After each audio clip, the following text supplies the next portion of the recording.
Welcome to Spoiler Piece Theater, the podcast that doesn't give a shit about spoilers. We just want to talk about the movies. My name is Megan Kearns. My pronouns are she, her. I write film reviews for Edge Media Network, and I am a member of the Boston Online Film Critics Association. And my name is Dave Riedel. I write about movies. My pronouns are he, him, and I too am a member of the Boston Online Film Critics Association. Yes, you are, sir. Yes, I am. So this is a little bit different of an episode this week because Evan is off this week. And it's just Dave and I, and we are going to be covering the Sundance Film Festival. Yay! Woohoo! I tried to say that like a Muppet. That was for Evan. Yay! Evan is a Muppet of a man. Yeah. We miss you, Evan, and we love you, and we'll see you next week. So over on our Patreon episode, if you're a patron, we're going to be talking about more Sundance films because we saw so many films we just could not be contained in one episode. There's just too many. Right. So we're going to be talking about documentaries and a couple other films that we wanted to get a little bit more in depth on that we just did not have the space and the time on the show. So if you're a patron, go check it out. If you're not, please consider joining because for $5 a month, you get access to weekly bonus episodes like the one I just talked about, as well as our whole back catalog of bonus eps. Right. Bonus eps, really? Abbreviated episodes. Yes, I did. That's a lot of bonus eps, by the way. I don't know. I'm not going to count it, but it's a lot. It is a lot. Yeah. So let's jump right in. We're going to be talking about films that we both saw. And then at the end, we're going to be talking about some films that only one of us saw that we recommend, or maybe not. But for the film that we're going to kick things off with, we're going to be talking about Living, starring Bill Nye, and it's directed by Oliver Hermanus, who also directed Mofi, which we covered last year. And it's from a screenplay by Kazuo Ishiguro, adapting Akira Kurosawa's film, Ikiru. Right. Yeah. It's shorter. It's considerably shorter than Kurosawa's film. Yes. So if you haven't seen that film, or maybe even if you have, we're going to do the very brief IMDb description, which is, actually the IMDb description just says it's an English language adaptation of Ikiru. It's exactly what you just said. In the 1950s. Yeah. And basically, I can give a little bit more. Basically, Bill Nye plays a gentleman who finds out he has 6 months to live, and he works a job that's kind of repetitive and not exciting. And he decides he wants to live a bit more in his time left on Earth. Yeah, I guess you could also say that he's a bureaucrat and sort of committed to bureaucracy. And then he decides he's going to break out of that mold in a very English sort of way. Yes, he is. Yeah. So, Dave, you really liked this movie. I did. I liked it a lot. I always like to see Bill Nye play quieter parts. There's another movie that he's in, which I think Richard Curtis made. It's called The Woman in the Cafe or The Girl in the Cafe, and it also stars Kelly MacDonald. And he plays a similar kind of very buttoned up. That's a contemporary movie, but this obviously, as you said, takes place in the 50s. But he plays a very similar buttoned up sort of quiet character who does a lot of thinking that you can see on his face, but he doesn't do a lot of speaking. And I just really like it when Bill Nye does that, because in lots of movies, or I think the movies in the United States that he's best known for, he's kind of outrageous and a little bit ridiculous. If you think about his characters in Love Actually, or what's the one called where he's in the band? Is it Still Crazy? I'm not sure. I don't know. I was thinking Pirate Radio too, but yes. Oh, Pirate Radio for sure. Yeah. So it's just nice to see him play a completely believable, completely repressed older gentleman who, when given a diagnosis of you have 6 months to live, who decides to just, like we said, live a little, but in a very proper sort of way. But he does have this sort of exuberance as he goes about it once he decides to do it. Yes. So, yeah. And I just thought that all of the supporting characters were really, I don't know if I would say they were really well drawn, because everybody he works with in the movie, except for the young woman,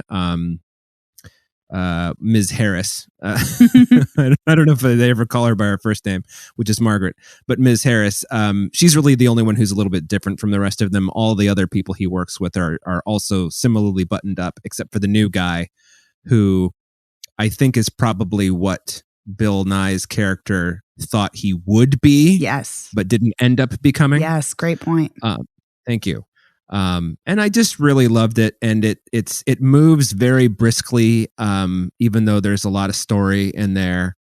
It's got a little bit of wistfulness without being a super downer. Mm-hmm. So I just really enjoyed it. I'll leave it with that. I think that was lovely, and I completely agree with everything you said. I thought this was wonderful. It was bittersweet but charming.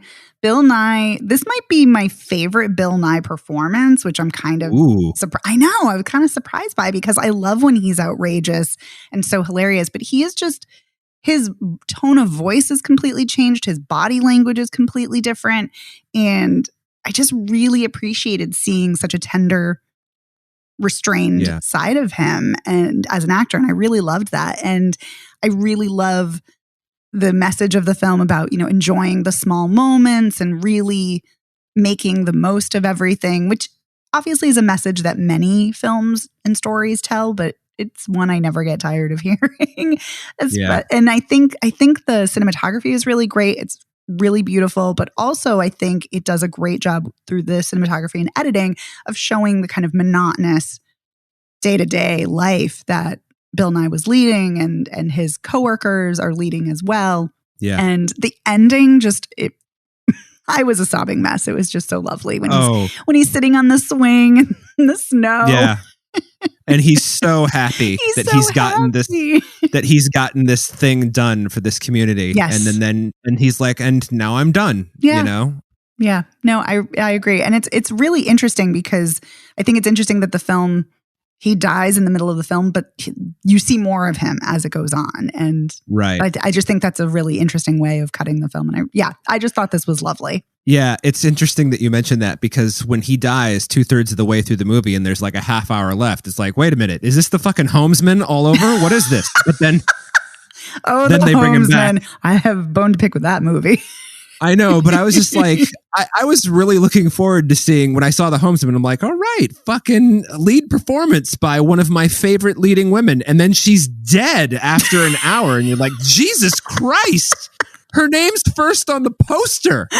Yeah. Anyway, so this is not what that movie is, just to be clear. No, this movie's a sheer delight. Yeah, exactly. Okay. So I'm glad we both love that. Let's talk about our next film, which is Duel. Not to be confused with the Steven Spielberg Duel, obviously. Right. And Duel as in two. Yes. But also Duel as in, it is a play on words. It is also a fighting duel. There is also fighting duel. So I like the idea behind this. If I may do the one sentence IMDb. Sure. I just was going to say this is written and directed by Riley Stearns and stars Karen Gillan. But yes, please do the one sentence. It stars a whole lot of Karen Gillan. Yes. A woman opts for a cloning procedure after she receives a terminal diagnosis, but when she recovers, her attempts to have her clone decommissioned fail, leading to a court-mandated duel to the death, which I think is just a fucking great idea. It is a great premise.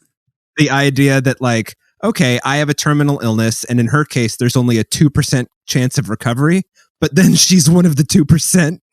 But so she has herself cloned so that she can spare her family a lot of, trouble and worry and misery.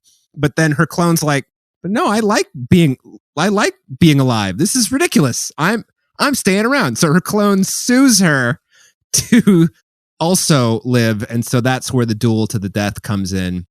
And a good portion of the movie is spent on Karen Gillan preparing for this duel, with Aaron Paul as her sort of low rent trainer. And I just liked, what I liked about this was just how absurdly deadpan it was, to the point where it's just like, I cannot believe these people are keeping a straight face, saying these lines and acting out this dynamic. Because it's just kind of outrageous, but in a good way. The premise, I thought. I run hot and cold on Karen Gillan, but I think she's really good in this. And I think that, and I also like the way her clone is just different enough that you can tell the two of them apart. And I didn't dig, let's say, the final 10 minutes because I kind of saw what was coming and it sort of bummed me out, which is that her clone kills her.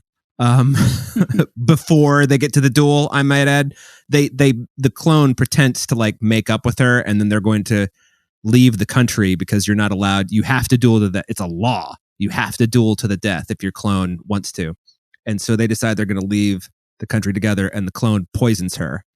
But the reason you know that it's the clone who is alive is because the clone doesn't know how to drive, and she gets in a car accident on the way to the duel to tell them that she's there, but the other Karen Gillan is not there. It's less convoluted than I make it sound, but anyway, I liked this, I think, a lot more than you did, right, Megan? Oh yes.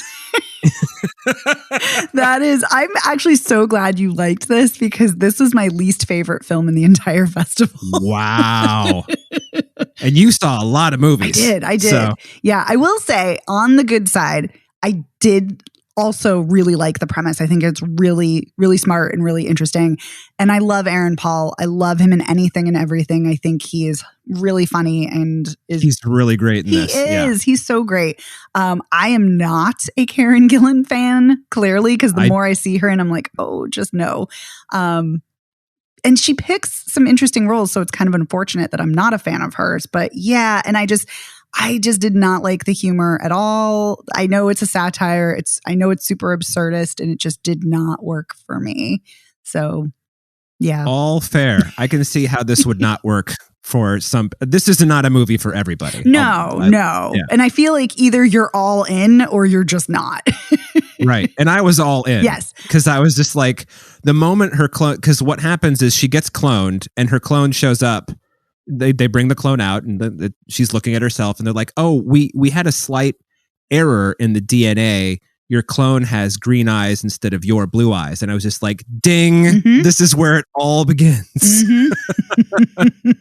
I was like, why are they telling us that? It's an important point. Yeah. Yeah, exactly. Yes. So then we're going to talk about our next film, which is You Won't Be Alone. No, you will not be. I mean, you'll be fucking haunted if this movie has anything to say about anything. Yeah. Now, this is one of those movies that you liked a lot more than I did. I did. Yeah. So this was written and directed by Goran Stolevsky, and it stars a bunch of people in the same role, but probably the most well-known person is Noomi Rapace in the role of the protagonist. And I'll give you the one sentence IMDb summary. In an isolated mountain village in 19th century Macedonia, a young girl is kidnapped and then transformed into a witch by an ancient spirit. And that is, I mean, yes, that is true. Yeah. The ancient spirit is a shape-shifting spirit, and she has a very tragic backstory that we learn later in the film. That she's been... Oh, I'll say. Yeah. Oof. Like oh my God, she's a rape victim and she was burned at the stake for witchcraft. And yeah, and she was not a witch, by the way. I mean, she became one. Yes. But she wasn't initially. That's true. Yeah. It's horrifying. It's really awful. Yeah. And the protagonist, who is the witch, who is not the shape-shifting ancient spirit, but who is a witch, she is delightful because she is so enamored with everything. She is taken in by the sky and trees and bugs and animals, and she is just delighted by every single thing she sees and hears and smells. And it's such a joyous treat to see her be so excited. And she accidentally kills a woman who is Noomi Rapace, and then she takes her body. And she does this a couple of times where she'll accidentally kill someone and then take their body. So she's a woman, she's a man, she's a child. I don't think she accidentally kills the man. I think she kills him on purpose. Maybe. Because he is assaulting her. So, you know. That is true. Actually, yes, you're right. That's not accidental. You're right. But it's interesting how she's navigating this space in kind of a very queer lens, that she's being fluid with gender. It's very Orlando-esque, which I was totally digging and totally loved. Yeah. Yeah. Good observation. Thank you. And yeah, I really loved how she talks very early on. So you hear a lot of her narration, and usually I'm not a fan of narration, but it's very gentle and it's very restrained in this film. And also she doesn't speak, so you wouldn't know really anything she's thinking if you didn't have narration. So I was actually appreciative of it here and I thought it worked. But it's interesting because very early on she talks about how she calls tears, what does she call it? She calls it water. She calls it something funny, like eye water. Just something like that a person who's not human would call tears. Right. So it's very, very funny and kind of off. But she talks about how she can't do it, but she mimics human behavior of those she sees. So there's a woman who is the mother-in-law of Noomi Rapace's character, and she starts mimicking her laughter and when she does chores like sweeping or folding laundry or what have you. But she can't get crying. She just can't get it. But at the end of the film, when she has decided to grow up in a girl's body and then becomes an adult woman, and she gets married and she has a baby, and then the witch returns, the ancient spirit, the shape-shifting spirit who made her a witch returns, then she cries because she's fearful of what might happen to her baby. And it's just, to me, it was heartbreaking. It was lovely. This is a weird film. It's pulling in folk horror. It's pulling in kind of fairy tale elements. And I was digging all of it. Yeah. I mean, I really liked the performances. And there's actually a really good reason that she doesn't speak, which I don't think they ever really explain, but they, did they explain it? Just like her mother takes her away to this cave when she's an infant because the shape-shifting spirit is like, I'm going to take her. And so basically she lives in this cave for the first 16 years of her life and doesn't speak ever. Yep. So that's pretty much it. But there's a lot of this I liked. Some of you're going to find this a surprise probably. Some of the gore I found really unsettling. That's interesting. Which doesn't usually do me in. But I think it's because you see babies get scratched by shape-shifting spirits. And so by her claws, her talons, yes. Yeah. And the baby in that first scene I always think to myself, when you've got a baby crying real tears on camera, what have they done to that baby that is making it do that? Because babies don't act. No. You know, it's not like, oh, I'll go goo goo gaga here. You know, it's not like that. So anyway, I didn't dislike this, but it was not one of my favorites of the festival. Totally understandable. Yeah, there is a lot of blood, a lot of gore, a lot of entrails, a lot of bodies being ripped apart. So yeah, right. I can understand. But the interesting thing about all that, though, is it's not done for shock value or to be gross. No. It's just kind of incidental, which is kind of makes it like less gross in a way. The fact that it's all just sort of matter of fact, but still, I was like, scratching babies. Yeah, I totally was into that, but I can definitely understand. Yeah, especially the baby thing, definitely. Yeah. Okay, so the next film we're going to talk about is Master, and this is ridiculous, but I always want to sing the Metallica song. Master, which is absurd. But yeah, this movie couldn't be less like Master of Puppets if it tried. No, exactly. So this is written and directed by Mariama Diallo. It stars Regina Hall and Zoe Renee. And the one sentence description is: two African-American women begin to share disturbing experiences at a predominantly white college in New England. And boy, is that an accurate description. Yeah, but also an understatement. I mean, yes. You know, it's just like, I mean, from the moment that the college kid walks onto campus, what's her name, Jasmine? Mm-hmm. I mean, like the first thing that happens to her is she walks, well, after they tell her, ooh, you live in the witch's room or whatever they tell her. She walks into her dorm room and her roommate's kind of a douche. But, yes. But then she comes back to her room again and there's a bunch of guys in there smoking pot with her roommate. And this guy's just like, who are you? Are you Beyonce? Are you so? And I'm just like, oh my God. Yeah. So, super racist right off the bat.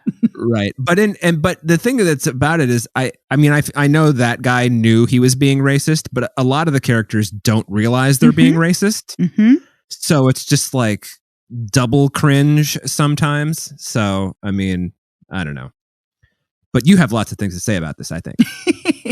Well, I loved this. I thought this was really fantastic. I'm always delighted to see Regina Hall in a film. I think she's great. She is so great. Yes. So she's fantastic in this performance. By the way, she should do more horror because she's so good. I mean, she's good in everything. But yeah, she's great. And I think this is such an interesting, smart, complex film layered about the racism that Black women face and the insidiousness, because I was going to say the microaggressions, but I hate the term microaggressions because really all racism is horrible, but really kind of the day-to-day interactions. And like you were saying, like the people don't think they're being racist, the white people, but they totally are. But it's also dealing with bigger institutional racism as well, because Regina Hall's character, Gail, is the master, which is such an awful title. Fucking loaded word. Oh my God. It's fucking horrible. But yeah, but she is the master of this college and she's the first Black woman to have this role. And she's dealing with all kinds of ridiculousness and racism and white supremacy in her role in academia, especially as one of her colleagues, who is also a Black woman, or may not be by the end of the film. Right. Although I think she is. Yeah. I mean, but they're definitely leaning to, it might be a Rachel Dolezal situation. Totally. But her colleague maintains that she is a Black woman. So, and it's very fascinating and uncomfortable and just intriguing. But they're trying to decide whether or not her colleague should get tenure. And it's just watching white people, and I say this and we're both white, but watching white people talk about like issues of race and inclusivity is just, it's so cringy most of the time. It's so fucking uncomfortable. Yes. And one of the things that I did appreciate in this is how Regina Hall's character kind of has to play into who is her boss isn't the right word, but Talia Balsam is kind of like the head of the tenure committee. I don't know what you would call it. Yeah. But she's kind of pushing hard to not give the other non-Regina Hall character, whose character's name I can't remember, which is why I described it that way. She's kind of pushing to not give her tenure, and she uses this grade dispute that Jasmine files against her. Yes. And kind of forces in a very underhanded, I don't want to use the word gross, but it's just kind of the sneaky, shitty way to like make her. Talia Balsam doesn't want her to be tenured because she's Black, right. But she can't say that. Right. So she gets Regina Hall to be like, well, she hasn't published. I mean, you published three books and like countless papers before you were tenured. And she's only published one book and had, 4 papers or whatever. I'm just making up numbers now, but it's just like, ew. Yeah. So, it's so gross. And and the fact that these white people think that they're so liberal and so enlightened is even more gross, but so accurate. Yeah. So accurate. Ugh. Yeah. So, and then, but and so some of like that stuff all worked for me. Mm-hmm. All of the, institutional racism and then the day-to-day racism. But I got to say, the whole supernatural element didn't really fly for me. The other thing I should say is there are so many ideas percolating in this movie, like good ideas that it's really hard to cram them all into 95 minutes or however long this movie is. I mean, it's like there's a shitload of stuff that this movie wants to explore, and I think some of it just gets a little shortchanged because of the running time. And it's also a bummer when Jasmine goes out the way she does. Yes. Bummer is an understatement, but there's this curse of this witch, not witch. There's the first black student, I guess, at this school hanged herself in her room, right? Mm-hmm. And that's the room that Jasmine and her roommate live in. And her roommate, I'm never quite clear why her roommate like drops out of school. Mm-hmm. But were you clear on that? Not entirely. Yeah.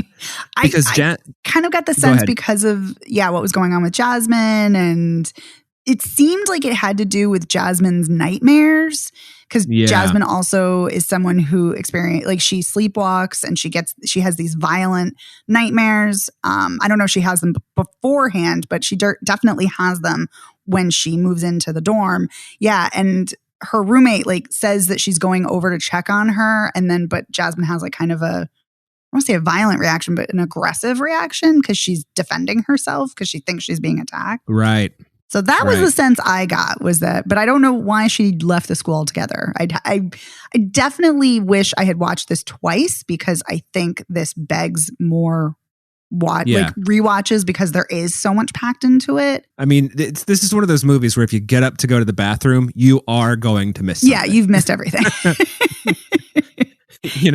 So which I really watch it at home, I guess, is my point. But I really loved that, and I thought this was incredibly thought-provoking and incredibly unsettling and just uncomfortable in the best possible way. So I loved this, but it's good at maintaining a consistent dread tone. Yes, that's for sure. It is so tense and dread. Oh, it's just every moment of this movie is fucking tense from the moment the first image comes up. Yeah, dripping with it. I think that's why I loved it so much. Well, for multiple reasons. And Regina Hall. Yeah. Okay, and now we're going to talk about 3 films that I think we loved all of these. So the first one is A Love Song, which stars Dale Dickey and Wes Studi in a romance, which is amazing. I love that. Mm-hmm. Yeah. And this is written and directed by Max Walker Silverman. And the one-sentence description is: 2 childhood sweethearts, both now widowed, share a night by a lake in the mountains. A love story for those who are alone. Well, I wasn't going to read that one. I know. I mean, that's a really kind of an unnecessary second sentence. Thank you, IMDb. That seems almost like a press. I'm like, did a press person edit that or submit that? For sure. Yeah. I mean, it's just because who would, that's one of those things that if you read somebody's book jacket, right? Yes. And it was a love story for those who are alone. You'd be like, what the fuck is this? You've given me this nice outline of this story, and then you write that. I'm not an idiot. Jesus.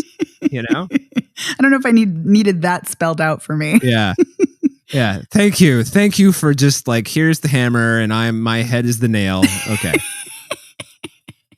So, but yeah. Well, what do you like about this so much? So this was my second favorite film of the entire festival. I was so pumped to see this as soon as I saw Dale Dickey was starring, because Dale Dickey is such an underrated actress, and she's been in a million things, and she's always stellar, but I've never seen her in a lead role. And so I thought that was incredibly exciting. And same with Wes Studi. I've seen him in a ton of films, but I've never seen him, certainly not in a romantic, role. So seeing that about 2 people in their 60s, and actually Wes Studi is in his 70s, but I digress. But seeing 2 older people in a love story, that's amazing. And what I loved about this, I loved this right from the start. I love seeing Faye, who is Dale Dickey. She is camping in her little camper with her pickup truck, and she's catching fish in the lake, and she's making her morning coffee, and she turns on the radio, and she does this interesting thing where she spins the dial, and whatever song comes up, it's always the right song for the occasion. Even if she doesn't know why it's the right song for the occasion, she'll realize it later. I don't know. It's kind of like a I mean, kind of like a tarot card type of deal. Like, I'm going to pull this card and this is the wisdom it's going to give me or the advice it's going to give me. But yeah, I loved seeing her routine. And then oh my God, she just does such a great job acting wordlessly because she keeps anticipating Wes Studi, who's playing Leto. She keeps anticipating his arrival. And so when people pull in to her campsite, she keeps, like eagerly looking. She'll sit up. She like straightens her hair and then she's crushed when it's not him. And she keeps doing this. And it's just, she's just conveying so many emotions without saying a word. She's so expressive. And when Wes Studi finally does arrive, he is too. He's equally as expressive without words. And I loved their chemistry. I loved seeing them together. And this just emotionally destroyed me. This film, I just was a sobbing, weeping wreck. And then the way he ghosts her, although it's not really ghosting because he does tell her he's leaving. He tells her, but it's so heartbreaking because they're both widows and, she hasn't put herself out there in like 7 years or something like that. And she finally puts herself out there and they have this intimacy, this emotional intimacy, and then it's hinted that they probably have physical intimacy too. And she's like feeling great. And then the next day, it's very clear he is so not into this because he just can't because of maybe the memory of his wife. I don't know, but he just can't do it. And it's just, it's so sad. Yeah. Yeah, it's right. And there's nothing is explained. Like, we don't know why he's like not into it. You just know that he's not. So, and he's not, it's not like he's cavalier about it. He definitely feels like, oh, this is not the way I thought this was going to go either. Although, you feel worse for her. Yes. Mostly because you've spent so much time with her on screen. I mean, I think she's more or less alone on screen with a couple of interactions with some minor characters for about, a half hour at least? At least. And so one of the great things about this is just this sort of great sun-bleached look that it has. Like very deliberate sort of just everything is, kind of the same yellow or it's shades of yellow and shades of orange and shades of slate, I guess, which is very cool. And even her trailer is like, yellow and orange. Yes. And Wes Studi shows up with a pop of color. He's got a blue shirt on instead of anyway, it's not. But he's still got the yellow flowers too. Yes, he does indeed. But what I really liked about this more than anything was just how quiet it is. Yes.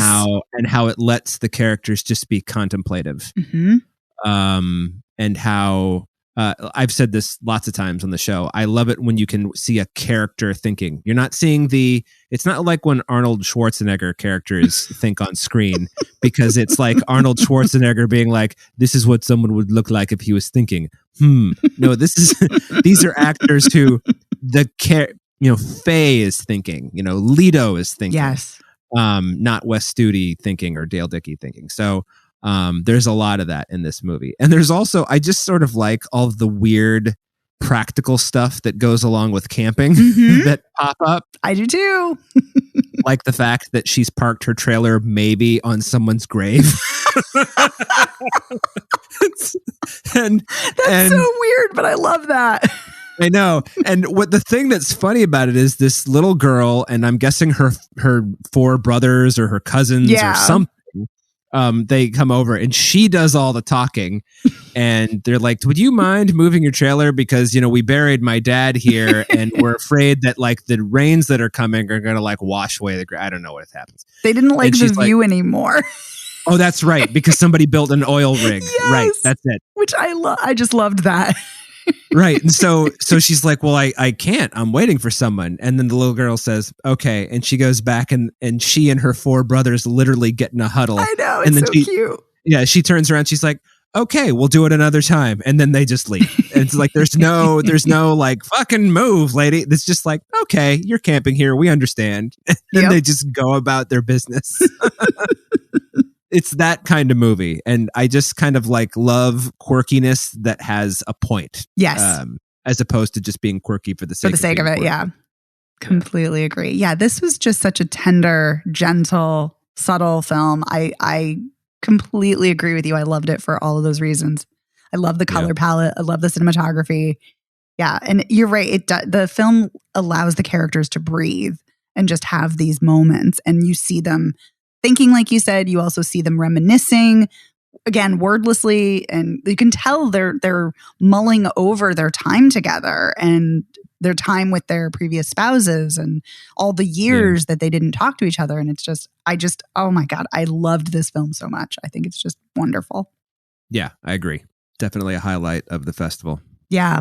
Yeah. This was the first one I saw and I was like, whoa, boy, this is quite the way to kick things off.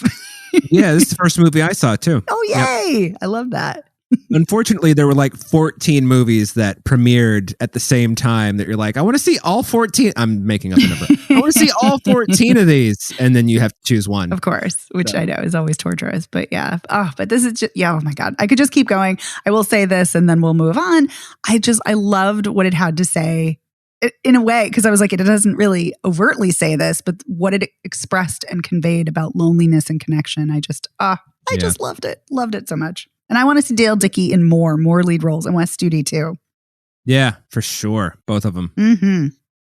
Okay, so we're going to talk about another one of our favorites. And I think this might be this is tied for your favorite spot, but this is certainly one of my favorites too. Am I Okay? And this stars Dakota Johnson and Sonoya Mizuno. And it's directed by Stephanie Allen and Tig Notaro, who are a couple.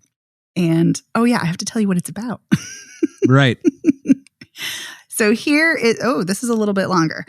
Lucy and Jane have been best friends their entire lives. Only when Lucy embarks on a personal journey will she face a test of her friendship and her sense of self on a path she may not be entirely ready to take. Okay, well, that's a whole lot of saying stuff without saying anything. That's true. Yeah. So also, it's factually incorrect. They haven't been best friends their entire lives. They've been best friends since they were 16. That's correct. That's when they met. Which is still a long time, but right, not their entire lives. But yeah, but the big thing that's happening is Lucy realizes and comes out as a lesbian, and she's 32 years old. She's never told anybody before that she's into women, and she's really scared and nervous to explore that. And then for Jane, the big thing happening in Jane's life is she gets a job promotion that would require her to move to London, which is where she's from, but she hasn't been there since she was 16. And that's what's happening in their lives. And both of those things throw a wrench into their lives and also allow them to get closer. But I want to hear what you think about this, Dave. I don't know if my LGBTQ scope of cinema is very wide. So if this has been explored in other movies, I apologize in advance. But what I was really interested in was how, in particular, Jane, but all of the other characters are like, rah, rah, Lucy, you're a lesbian. It's time to find out what that's like. And Lucy's kind of like, this is weird for me. This is a huge fucking change in my life. And even though I've pretty much always known I was a lesbian, I've been afraid to talk about it or act on it. So fucking lay off, you know? And I just sort of loved that the movie explored that angle of just, when everybody else, I mean, we should mention this takes place in Los Angeles. So if this took place in Cedar Rapids, I'm sure it would be a very different sort of story. But as far as acceptance goes, but everyone around Lucy is very accepting. But Lucy is the one who's like, stop pushing me. I have to figure this out. I feel weird. And I just really like that. And I also Dakota Johnson is one of those people. It's like, wow, you really got all the good parts of your mom and dad, because you got all of their talent and you don't do any of the things on screen that I don't like that they do. Yeah, I agree with you. I think Dakota Johnson, I agree with you that I think she's great. I think she's a very underrated actor. I think she's just picking more and more interesting roles. And I think she's great, but please keep going. Well, and she's super subtle. As good as Sonoya Mizuno is in this, her part is more showy, more flashy. Jane's much more like forthright and like, I do these. I'm Jane. I do this shit. Where Lucy is more laid back.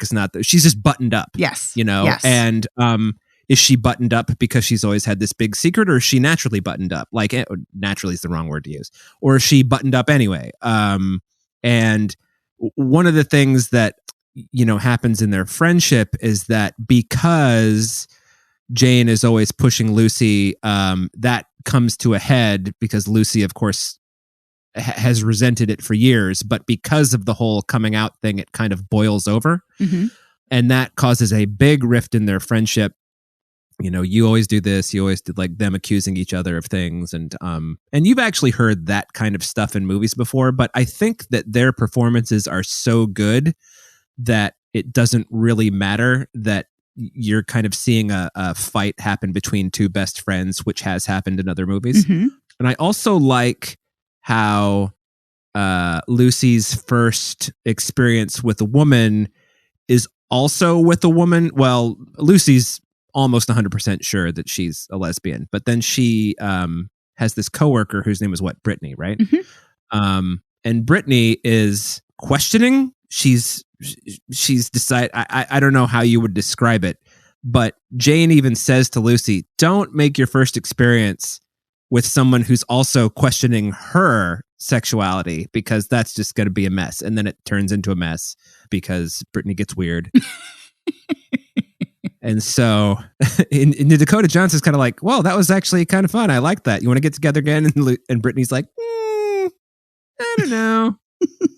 And you're just like, ugh. And it's one of those things you're like, you can kind of see it coming, but at the same time, it's still really heartbreaking. Mm-hmm. And Lucy, Dakota Johnson, is really good at holding that stuff in. Really good at putting on the fake smile and being like, no, sure, yeah, you're gonna see your ex-boyfriend and maybe move to Portland with him. Cool. So that's just, I just really liked all of that. I just thought it was well cast and sort of perfectly paced, and Tig Notaro has a great fucking cameo. So yeah, what did you think? I loved this, and I thought this was charming. I thought it was hilarious, and I love Lucy and Jane as friends. I think Dakota Johnson and Sonoya Mizuno have amazing chemistry. Yeah, they do. They are so good. They're so believable as friends. They really play off each other well. And yeah, I adored both characters separately, but also together, which doesn't always happen. And I really, really loved that. And I also really appreciated, so my favorite thing about that, so I loved that. I loved the acting. I loved the humor. I think it was great. But I really, really loved the exploration of someone who is not in their teens, not 20, coming out later, a little bit later in life. And that hit very close to home for me because I did not come out as queer until I was 35. And so seeing Lucy come out at 32, I'm like, yep, I know exactly what that's like. And there's a line. So Jane keeps trying to push Lucy into going on dating sites and going on dates and all of that. And like you said, she's like, no, I need to figure it out. But one of the things she says is, and I also think it's great that Jane asks, well, maybe you're both, indicating like maybe she's bi or maybe she's pan. And she's like, no, I'm pretty sure no. Because she talks about how she's always felt weird with men. But she says in this really vulnerable moment, I feel stupid. And she's like, I'm 32. I should have it figured out by now. And that's just not the way it works. And people come out at all different ages. And that is something that is just not explored enough in film. I mean, we don't have enough queer characters or queer stories as it is, but when we do get them, they're so often teens or in their 20s, and it's like the first love, and that's great. Yeah. And we need those stories too, but we also need the stories about people who are in their 30s and 40s and 50s and older who are like, yeah, I think I'm, fucking gay. I think I'm queer. I don't know. And we need that too. And I think this is handled very sensitively, very realistically, but also funny. And I love that.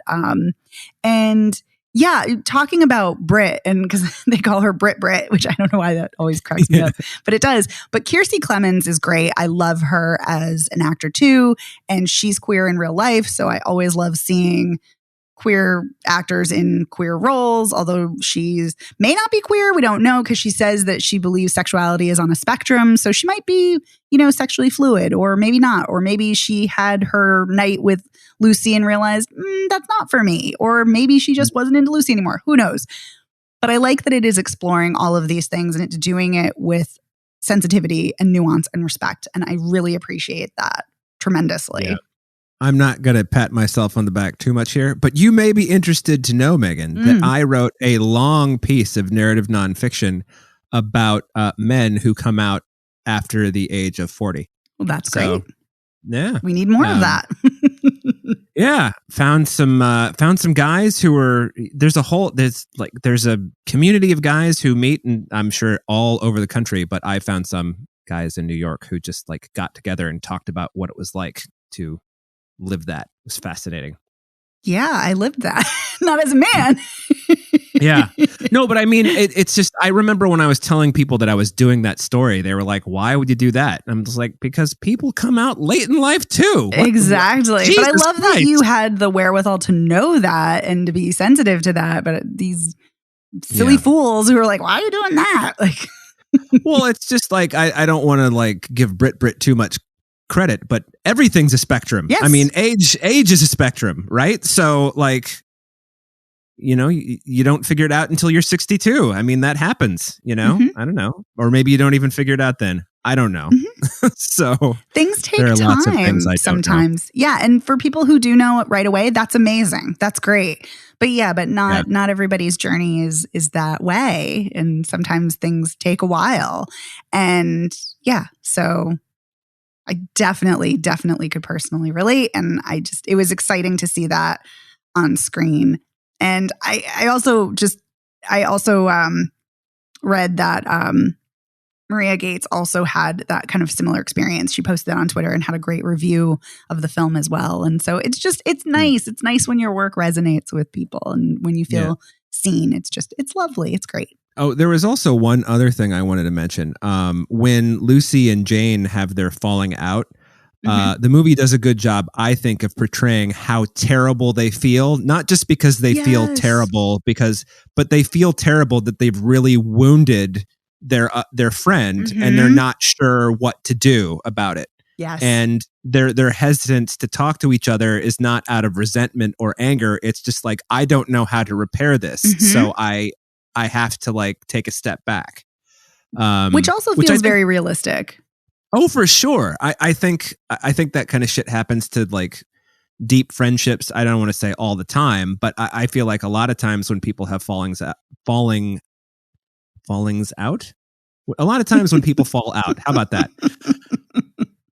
Some of the reasons they stay apart for as long as they do because they're embarrassed about their behavior, or they feel guilty that they made someone feel so awful that, that they love and care about so much. So that rang true to me too. Totally. I completely agree. All right. Anything else you want to say about Am I Okay before we move on to our last film? Just see it. Yes. Okay. And so this next film is my favorite film of the festival and one of your favorite films of the festival, Dave. We're going to be talking about After Yang, Kogonada's film starring Colin Farrell, Jodie Turner-Smith, Justin H. Min, and Haley Lou Richardson. Mm-hmm. And the log line. I don't know why I keep forgetting to tell everyone what this is about. So here is the one-sentence description. In a near future, a family reckons with questions of love, connection, and loss after their AI helper unexpectedly breaks down. Yeah. Boy, does that not even scratch the surface. I mean, I'm just going to go out on a limb and say that Yang, which is the name of the AI helper, who really is like a member of their family. Yes. I'm going to say that Yang dies of a broken heart. Oh. Because as you find out later, Yang is supposed to be new. And I guess what do they call? They don't call them like AI or help. What do they call Yang? Like they call him a brother. Right. That's what they call him. Yeah. That's true. But then Sarita Choudhury calls him, it's like a techno. Oh, a techno sapien. That's it. Techno sapien. Thank you. Yeah. But a techno sapien, we should mention, is different from is it a synthetic? Is that what Haley Lou Richardson is? She's a clone. Clone. She's a clone. Right. Which you learn about toward the end of the movie. Mm-hmm. I think what happens to Yang and what is revealed over the course of the film is he's been with so many people because somebody has been replacing. It's never quite explained how this happens, but they've been replacing his serial number. They've been passing him off as new each time he gets sold to a new family. So he's seen lots of people that he cares about deeply die. Yes. And I think that he's just had enough. I think that's what it is. And then the movie asks you, well, what is existence? What is love? What do these things mean? And they sound like really kind of trite sort of questions, but they're done with such, I hesitate to use the word tenderness. I would use tenderness, but or delicacy. Yeah, it's explored with such nuance and tenderness and respect. Except for the guy, of course, who wants to tear Yang apart and like. No, well, there is that guy. The guy, yeah, and of course, is played by Richie Coster, which makes perfect sense. Yes. So, but I mean, that's a really kind of minor detail, and Yang does not get ripped apart, I should mention. Thank God. Just in case anybody I know. But just also the sort of the fallout from, basically, Mika, who is the younger sibling to Yang, has lost her brother. Even though she knows he's, a techno sapien, like everybody, it's like not a secret that Yang is, AI. And it's just about, what does it all mean, basically? And it's interesting that, I mean, Colin Farrell is what would you call him? Just a regular Homo sapien? I don't know. He's just a guy. He's a human. He's a human married to a human, and he goes on this journey trying to figure out who Yang was. And it's fair to say that he and his wife and his daughter are fundamentally changed because of it. In a really, soft spoken kind of, it's the kind of thing that is so internal. I don't know. It's hard to put into words. I just found this movie so quiet and contemplative and just really beautifully told. I really, really enjoyed it. And I sobbed my fucking eyes out. So, oh my God, so much sobbing. So much crying. Like when Haley Lou Richardson is like, yeah, I'm a clone. But you've already seen like all the memories, Yang's memories of, that's the other thing.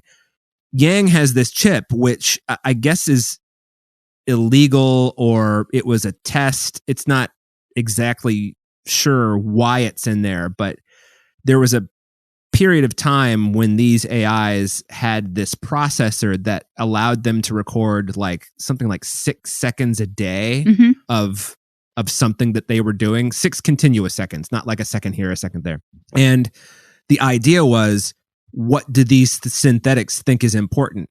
And it's all the same mundane shit we think is important. So it's just like, oh my God, he's a person. It's just like, well, that's the thing. It really does explore what is humanity and you're right, what makes a person. And that was one of my first reactions I was like, oh, this is a film all about the small moments that are never really small, because that's what makes up a life, and that's what makes up connections to people.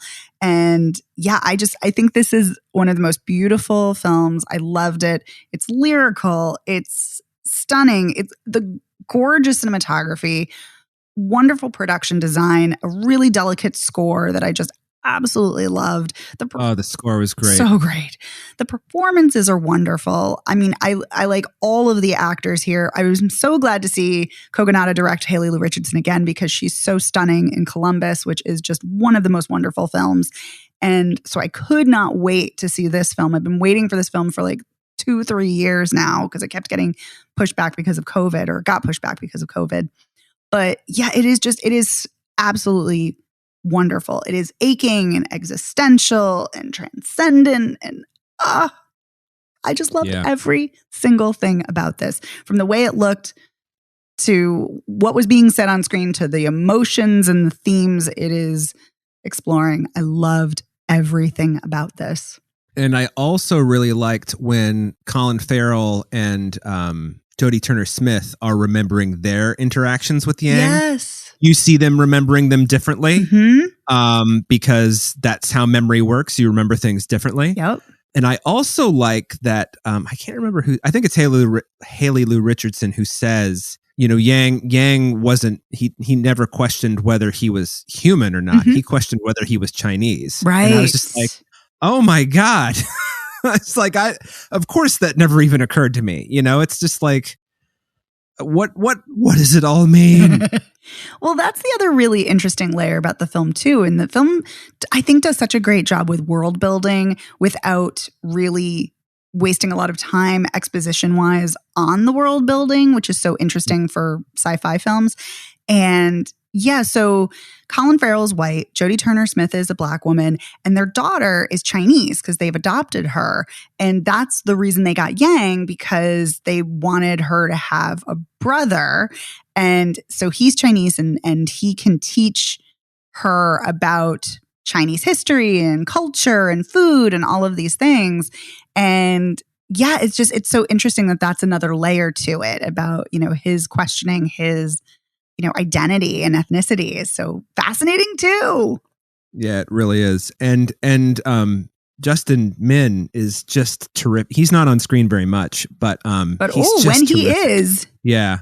Well, it's just one of those things, like, I don't know why. I think this is because, so much sci-fi is like dystopian, or there are aliens coming to eat you, or your spaceship crashes and you have to figure out how to live on a hostile planet. Like, there's so much of that when you get a movie that is just sort of quiet, like legitimate science fiction, it's just, I kept waiting for, there to be some memory when, like Yang like tried to eat someone's face or something. I don't even know. I always had this, and I realized that's like the baggage that I bring from every sci-fi movie I've ever seen. But I was, so relieved that this was just about, humanity and emotion. I completely agree. It's also really interesting because as often as films anthropomorphize robots, and especially like Star Wars is great for this because droids are, adorable and cute and everything.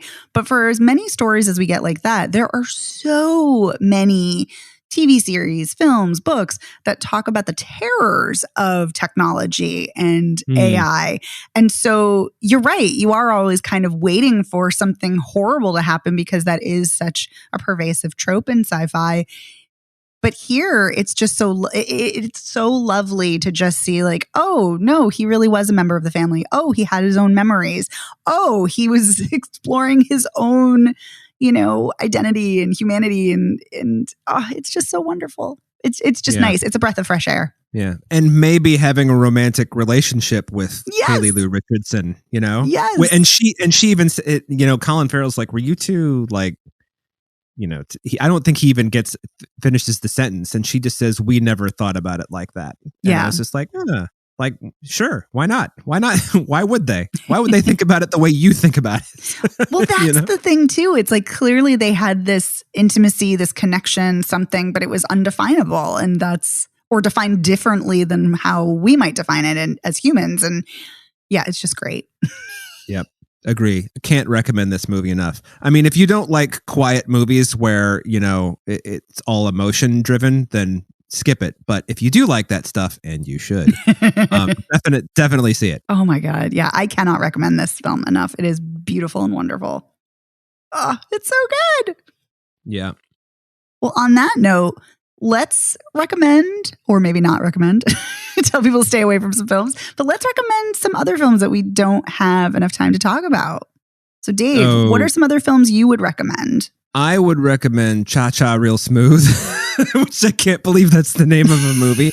Yes, it's named after the dance, the Cha Cha Slide, and it also stars Dakota Johnson, and it's written, directed, and directed by and stars Cooper Raiff, who did Shithouse, which I have not seen, but people like that movie despite the fact that it's called Shithouse. And it's about this recent college grad who, it kind of sounds like a Mrs. Robinson sort of thing, but it's not that. It's about a young guy who's just graduated from college, and he becomes like a bar mitzvah party host, like the guy who gets everybody dancing. And he strikes up this friendship with Dakota Johnson, who is she's supposed to be in her like early 30s, like Dakota Johnson is, and she has an 11 or 12-year-old autistic daughter who Cooper really likes, and he becomes her babysitter. And then he and Dakota Johnson are maybe going to have this affair. And I mean, I think it's a lot of things that you've probably seen before, but Cooper Raiff is so charming and like wonderful. It doesn't really matter. And then Vanessa Burghardt, who plays Lola, Dakota Johnson's daughter, she's great. Leslie Mann is great as Cooper Raiff's mother.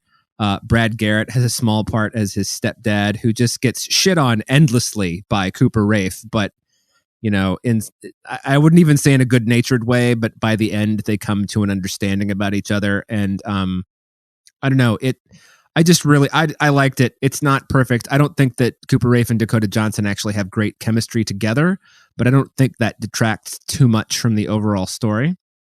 So I would recommend that. I would also recommend Alice, written and directed by Kristen Verlinden. And this is kind of an unusual description in IMDb. It says, a slave in the antebellum South who escapes from her secluded plantation only to discover a shocking reality that lies beyond the tree line. Technically, that's true. What lies beyond the tree line is not 1863, which is where she thinks she is, but 1973, where she actually is. Oh. Yeah.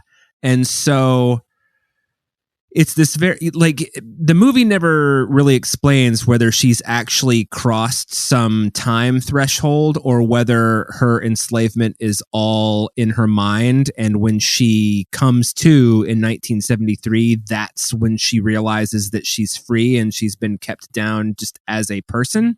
It's very hard for me to explain.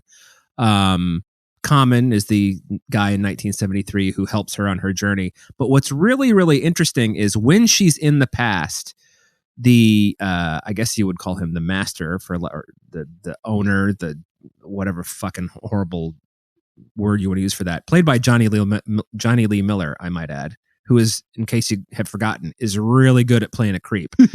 But his son comes for a visit at some point because he lives with his mother most of the time. And the son doesn't really want to be there, and he's in the bedroom. And Alice, who's played by Keke Palmer, is she works in the house, or should I say, she is enslaved in the house. I don't want to sugarcoat anything.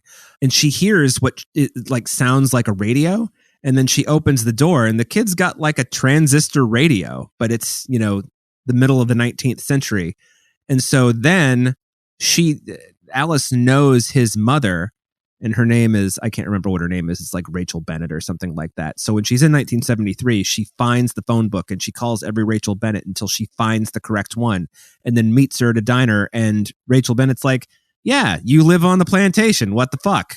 I mean, so like everybody except Alice knows that there's this different reality. It's very, I'm not sure how good it is, but I know that I liked it and it was really watchable. I know that. Yeah. So that's that. And then I would not recommend Summering, which is James Ponsolt's new movie. Real quick, four best friends on the brink of starting middle school realize their lives are about to change forever. So in the last weekend of summer, they set out to make the most of it. That is the worst description ever. They find a dead body, kind of like in Stand By Me, but this is not Stand By Me. This movie is like This movie doesn't know what it is. Oh, yikes. Because they make the world's dumbest decision that no 12-year-old, I don't even think the least thoughtful 12-year-old would make this decision. They're like, we're not going to call anybody about this. We're going to see if we can find out what happened to him. And then there are all these, I would call them wacky adventures, but they're not wacky. They're just ridiculous. And to the point where sometimes the body's even forgotten about. The reason I wanted to see this is because I like some of James Ponsolt's other movies, including Smashed and The Spectacular Now. But 3 of the 4 mothers are played by, of the girls, all the main characters are young girls. Their mothers are Lake Bell, Sarah Cooper, and Megan Mullally. So I was like, oh, that'll be fun. And then they're barely in it. So, it's whatever. So it's just... I don't really want to get into it. It's just not good.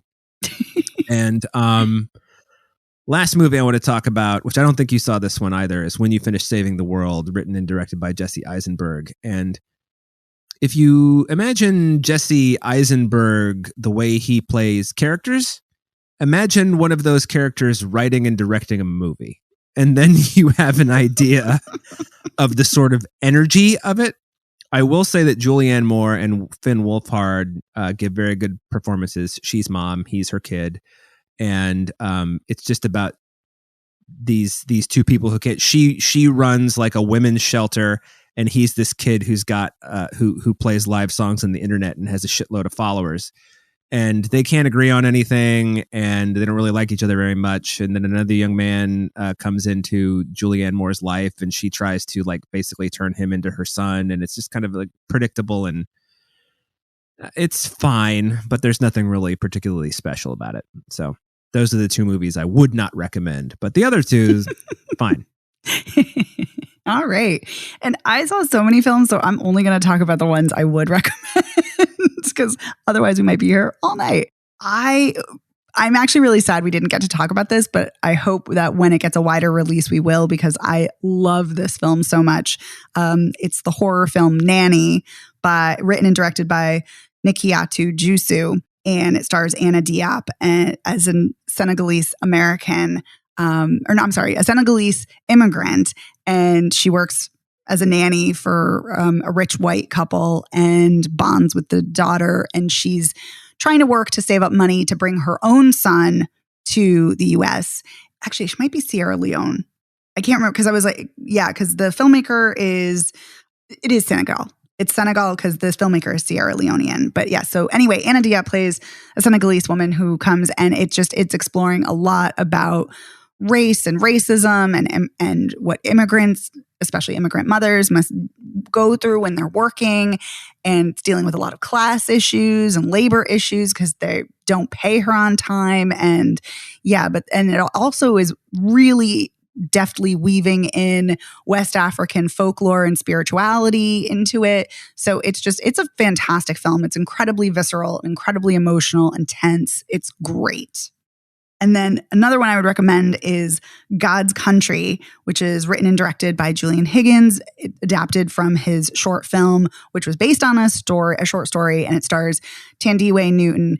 And it is so, so good. I always love seeing a role where a woman taps into her rage. And that is exactly what happens here, because she's a professor in a small town in the mountains.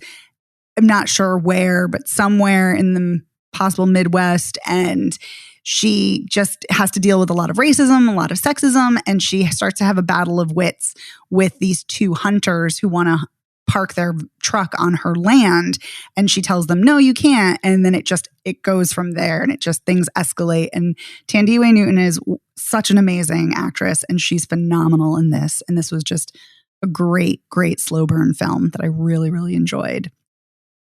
And then the other film that I would recommend is Girl Picture, which is a Finnish film, and it's about 3 teen girls, 2 of whom are best friends, and one of them is straight, and she's trying to figure out sex and her sexuality as far as what she enjoys in sex because she feels like she doesn't really connect with anyone.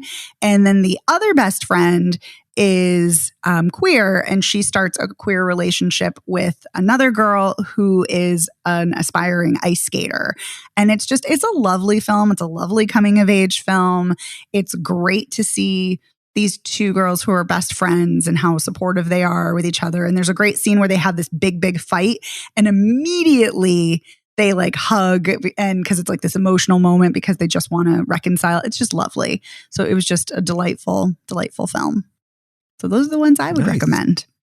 Yeah. And just in case anybody is interested, we have a Finnish movie we're going to be talking about on the Patreon too. That's true. We have more movies we're going to be talking about because we cannot be contained. There's too many movies. Yeah. Too many movies. Too many. But yeah, so let's do a very quick recap. Actually, I would recommend all the movies we talked about except for Duel. Yeah, fair enough. What about you, Dave? I would recommend all of the movies I talked about except for Summering and When You Finish Saving the World or whatever the Jesse Eisenberg movie is called. Yes. Yeah. And I would say definitely the top ones are After Yang, A Love Song, and Am I Okay? And Master. Yeah.